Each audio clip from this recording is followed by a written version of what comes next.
हर एक mutual fund की कहानी कुछ अलग कहती है। 10-15-20% का डाउनफॉल, अप्रोक्सीमेट 10% नीचे टूटा है और 2 महीने में, अभी 2 महीने ही खत्म हुए जनवरी फरवरी, तो अनदर 10%, तो 10 + 10 20%, 85% fund managers have less than 3 years of experience. ये फंड मैनेजर्स रिस्क मैनेज नहीं करके, ये your job is to do your allocation as per your risk profile, as per your mindset, as per your study of the market. हर घर कुछ कहता है, ऐसे ही हर एक म्यूचुअल फंड की कहानी कुछ अलग कहती है, विच मीन्स कि हर एक म्यूचुअल फंड का पोर्टफोलियो कुछ कहता है। तो घर घर की कहानी है, तो ऐसी म्यूचुअल फंड्स की भी कहानी है। हर एक म्यूचुअल फंड इन्वेस्टर आज की तारीख में कहीं ना कहीं ये सोच रहा है, और अभी तक नहीं सोचा है तो शायद इस वीडियो के बाद सोचने लग जाएगा कि शायद काश 26-27 सितंबर 2024 को मैंने अपना पोर्टफोलियो देख लिया होता, ये रियलाइज़ कर लिया होता कि मार्केट पीक पे है और मैंने पैसा निकाल लिया होता और उसको सिंपल उसकी बैंक एफडी या डेट फंड्स में पैसा डाल दिए होते, तो आज की तारीख में मेरा पैसा, जो कि अप्रोक्सीमेटली आज की तारीख में, विच मीन्स कि हम लोग 24 फरवरी 2025, विच मीन्स अक्टूबर नवंबर दिसंबर जनवरी फरवरी, तो पिछले 5 महीने में आंकड़ा क्या कहता है, last 5 months the markets, talking from a BSC market cap point of view, which was 477 lakh crores, has now gone below 400 lakh crores, which is approximately a dip of more than 20%, which many of the mutual fund investors would have also witnessed in their respective portfolios. Meaning to say कि यदि किसी का portfolio की value 1 crore रुपए सितंबर 2024 में थी, आज की तारीख में वही वाला पैसा, यदि उन्होंने एसआईपी या यदि उन्होंने कोई फ्रेश फंड्स नहीं डाले, तो वही पैसा कुछ 80 to 90 lakhs हो गया होगा, depending on which particular fund और which particular segment you had invested in. But लगभग 10-15-20% का डाउनफॉल उनको देखने को मिला। और वहीं पे ही, जैसे मैं कह रहा हूँ कि हर एक म्यूचुअल फंड पोर्टफोलियो की कहानी आपको अलग मिलेगी, बट मैं आपको इंडस्ट्री की कहानी बता देता हूँ। इंडस्ट्री की कहानी कुछ ये कहती है कि अप्रॉक्सीमेटली, ये जनवरी 31 तक का डेटा है, एमपी का, यू कैन से ऑडिटेड डेटा मैं आपको दिखा रहा हूँ। अप्रॉक्सीमेटली 1711 स्कीम्स हैं approximately, spread across 22 crore 91 lakh folios. These are not unique investor, but unique folios, जहाँ पे अप्रॉक्सीमेटली लोगों का 68 लाख करोड़ इन्वेस्टेड है। यहाँ पे ये आंकड़ा समझ में आ रहा है कि सबसे ज़्यादा पैसा out of these 68 lakh crore date funds में, फोलियो पॉइंट ऑफ व्यू से सिर्फ 68 लाख फोलियोज हैं। यहाँ पे कुछ 17 लाख करोड़ लोगों का पैसा इन्वेस्टेड है across 318 schemes. Equity oriented schemes में अप्रॉक्सीमेटली 499 स्कीम्स हैं, 16 करोड़ फोलियोज हैं, and approximately 30 crore 29.78 lakh crore invested है। यहाँ पे सरप्राइजिंगली, और not much to our surprise actually, mid cap and small cap and sector funds में सबसे ज़्यादा फोलियोज हैं, विच मीन्स कि लोगों ने भर भर के मिड कैप, स्मॉल कैप्स और थीमेटिक फंड्स में पैसा लगाया है पिछले 1 2 3 4 5 सालों में। रिटर्न्स भी कमाए हैं, बट पिछले 6 महीनों में शायद ये वाले इन्वेस्टर्स सबसे ज़्यादा लॉस भी झेल रहे हैं। हाइब्रिड स्कीम्स में कुछ 1.53 करोड़ फोलियोज हैं, 163 स्कीम्स हैं, and approximately 9,25,000 crore money invested है। Gold and other index funds में कुछ 3 करोड़ 98 लाख फोलियोज हैं, 575 स्कीम्स हैं, ये सारे इंडेक्स फंड्स ईटीएफ्स की लिस्ट है, और 11 लाख करोड़ इन्वेस्टेड है। And retirement and children funds में कुछ 41 स्कीम्स हैं, 60 लाख फोलियोज हैं, अप्रोक्सीमेटली 51,000 करोड़ इन्वेस्टेड है। तो दिस इज द कहानी of the mutual fund industry. Now at the same time, markets की अगर हम बात करें, BSE 500, that's the top 500 companies of India का अगर हम इंडेक्स की बात करें, BSE 500, it is called S&P BSE 500, ये एक साल में लगभग ऑलमोस्ट 0%, ये लाइव डेटा में दिखा रहा हूँ ड्यूरिंग द मार्केट आवर्स, लगभग 0% का रिटर्न दिया है। और साल भर में तो अप्रोक्सीमेटली 10% नीचे गिरा है, एक साल में 4% के आसपास नीचे गिरा है। Nifty, fondly known as Nifty 50, top 50 companies of India, ये मात्र 2% का रिटर्न दे रही है, साल भर में 5% ये भी गिरी है, और एक महीने में 2-2.5% यहाँ पे भी गिरा है। सेंसेक्स, एक और जो टॉप 30 कंपनीज का रेशियो या इंडेक्स होता है, एक साल में ये भी 2%, साल भर में 5% गिरा है, और एक महीने में ये भी 2-2.5% नीचे गिरा है। मार कहाँ पे मिली है? शायद यहाँ पे एक साल में बिल्कुल मैथमेटिक्स चेंज हो गई है, नेगेटिव रिटर्न आना शुरू हो गया है। साल भर में अप्रॉक्सीमेटली 20% नीचे गिर चुका, साल भर मतलब फ्रॉम 1 जनवरी 2025 और एक महीने में अप्रॉक्सीमेट 10% नीचे टूटा है और 2 महीने में, अभी 2 महीने खत्म हुए जनवरी फरवरी, तो अनदर 10%, तो 10 + 10 20% नीचे टूट चुका है स्मॉल कैप और एक साल में 0% या नेगेटिव रिटर्न दे रहा है। बीएससी मिड कैप का भी हाल कुछ ऐसा ही है, 0% रिटर्न इन 1 ईयर, साल भर में 1 जन 2025 से लेकर अब तक 15% नीचे टूट चुका है और एक महीने में 6-7% नीचे टूट चुका है। तो it is going sequential wise, जो सोचा था, जो जाना था वही हो रहा है, जो पहले जाना था, जो पहले सोचा था। पहले जाना क्या सोचा था कि small cap and mid cap सबसे ज्यादा वॉलेटाइल, स्मॉल कैप रहता है, फिर मिड कैप रहता है और फिर लार्ज कैप रहता है। वही देखने को मिल रहा है। सबसे ज्यादा रिटर्न्स किस में मिलते हैं? स्मॉल कैप में, मिड कैप में, लार्ज कैप में। वही हुआ था चढ़ते हुए मार्केट में। गिरते हुए मार्केट में सबसे ज्यादा गिरता कौन है? Small cap -20, mid cap -15, large cap -10।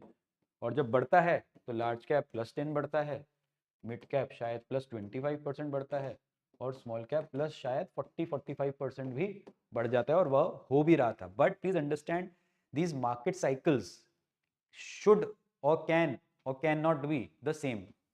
They should be the same, they cannot be the same, they can be the same.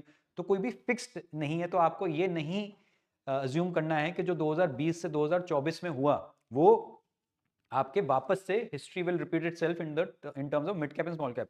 हालांकि 10 साल 15 साल का आंकड़ा देखोगे तो generally small caps and mid caps have outperform large caps, but that brings us to this solution और this conclusion कि आपको एक एलोकेशन मैट्रिक्स करनी आनी चाहिए, जहां पे आप चाहे 4321 फॉर्मूला के तहत 40%, 30%, 20% और 10% का आप आंकड़ा लगा सकते हो अपने पोर्टफोलियोज में, से large cap oriented, mid cap oriented, small cap oriented, और जो भी उस वक्त मार्केट फेवरेबल कंडीशन है। मान लीजिए स्मॉल कैप नीचे गिरा हुआ है, आपको वैल्यूबल लग रहा है तो एलोकेशन अपनी स्मॉल कैप में बढ़ा दी। आपको लगता है नहीं मिड कैप में बढ़ानी चाहिए तो मिड कैप में बढ़ा दी। आपको लगता है नहीं लार्ज कैप में बढ़ानी चाहिए तो लार्ज कैप में बढ़ा दी।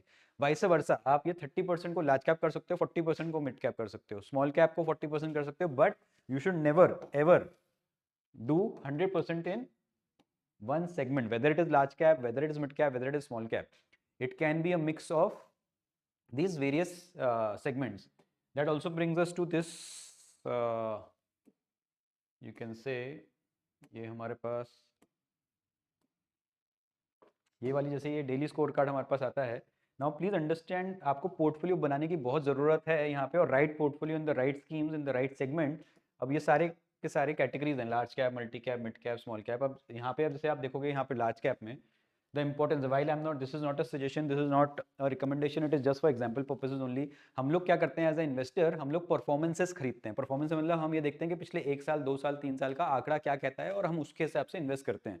तो just to give you a sense, पिछले 1 साल का वर्स्ट परफॉर्मेंस, ये from a ranking point of view मैं बता रहा हूँ, ये एक स्कीम का नाम है जो कि वर्स्ट परफॉर्मेंस है पिछले 1 साल की, और यही 1 साल पहले आप देखोगे उसकी रैंकिंग सबसे बेस्ट थी, वही वाले स्कीम की। तो कहने का मतलब यह है कि यदि हमने पिछला रिटर्न देख के उस वाले स्कीम में डाल दिया, ओनली टू रियलाइज कि next year it has actually given us 0 और नेगेटिव रिटर्न्स। यहाँ पे आप देखोगे तो worst performing scheme is giving -4 -5% return, but 2 साल का आंकड़ा देखोगे तो 18-19% का रिटर्न दे रही है, विच मीन्स कि पिछले साल इसने ऑलमोस्ट 30-35% का रिटर्न दिया होगा इसी वाली स्कीम में, तभी जाके 2 साल का आंकड़ा ये 18% दे रहा है, और 1 साल में तो नेगेटिव रिटर्न दे रहा है। और जबकि इसी साल में the best performing scheme has given 23% return. So can you see the variance between the best and the worst, and that is where the underlying fact sheets come into picture, the underlying के कहाँ पे पैसा डाल रहे हैं, कितने large cap, कितना mid cap, कितना स्मॉल कैप में पैसा डाल रहा है। अब प्रोडोमिनेटली ये लार्ज कैप का पोर्टफोलियो है, बट इसमें भी fund managers to create alpha, to create some, you can say, जिसको डिस्ट्रीब्यूशन अल्फा बोलते हैं या जिसको मैनेजर फंड मैनेजर अल्फा बोलते हैं। तो fund managers they can put some money into the small cap and the mid cap space as well, जैसे कि इसने इस वाली स्कीम में 12% 12.5% का एक्सपोजर ले रखा है, जबकि ये लार्ज कैप फंड है। Similarly in multi caps also you need to monitor के आपका पैसा कहाँ कौन से स्कीम में जा रहा है और कितने हिसाब से जा रहा है। तो इसमें म्यूचुअल फंड्स ही क्यों ना हो, तो बहुत से लोग क्या सोचते हैं कि मेरा म्यूचुअल फंड पोर्टफोलियो है, एक फंड मैनेजर है, वो मेरे पोर्टफोलियो को संभाल लेगा। एक आंकड़ा अभी एक इंस्टीट्यूट ने निकाला है जहाँ पे वो ये बता रहे हैं कि फंड मैनेजर्स इन इंडिया अगर मान लीजिए आंकड़ा ये कहता है कि अगर 1000 फंड मैनेजर्स हैं, मैं देखता हूँ अगर मेरे को आर्टिकल यहाँ पे अगर कहीं पे मिल जाता है, लेट मी जस्ट सी।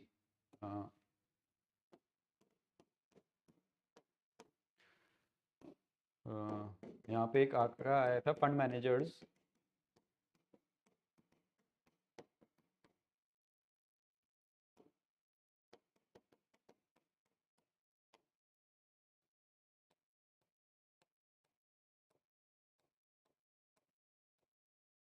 यहाँ पे अगर हम 1000 फंड मैनेजर्स की बात करें तो अप्रॉक्सीमेटली, ये तो पिछला डेटा है but I just show you the जो मैं बताने की कोशिश कर रहा हूँ इसकी 1000 फंड मैनेजर्स में से approximately 80% fund managers, close to 80-85% fund managers have less than 3 years of experience।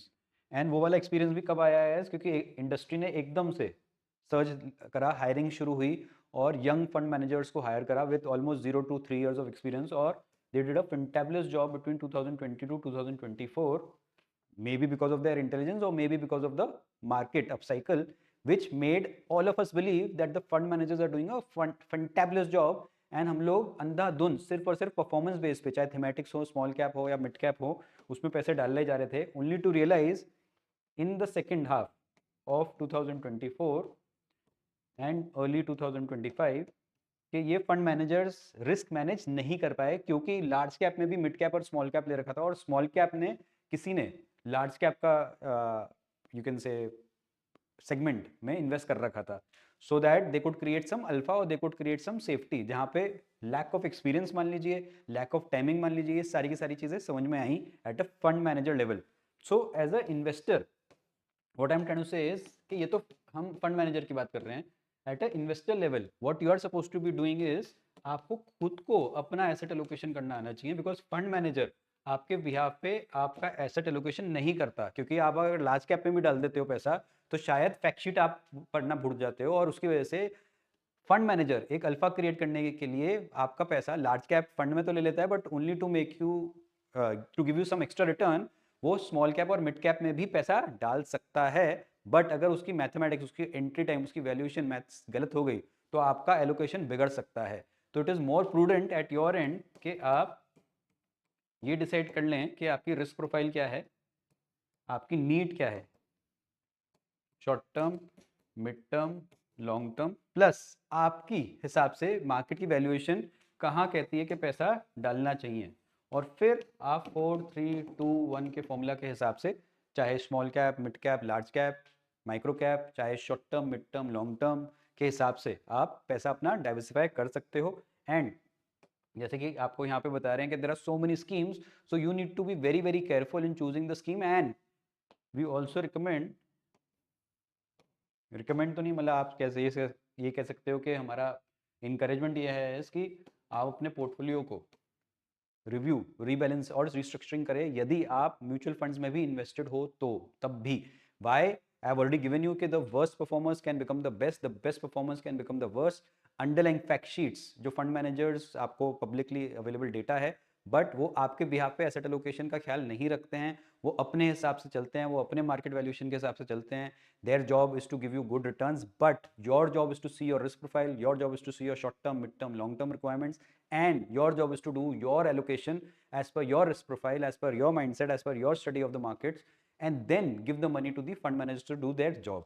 So that was a little bit from our side on RRR for mutual funds। यदि आपको ये वीडियो अच्छा लगा हो, do share, like this video with as many people as possible so that उनको भी mutual funds के बारे में ये इंसाइट्स मिल पाए, and they can also make a informed decision. Till then, thank you so much and जय हिंद। Thank you.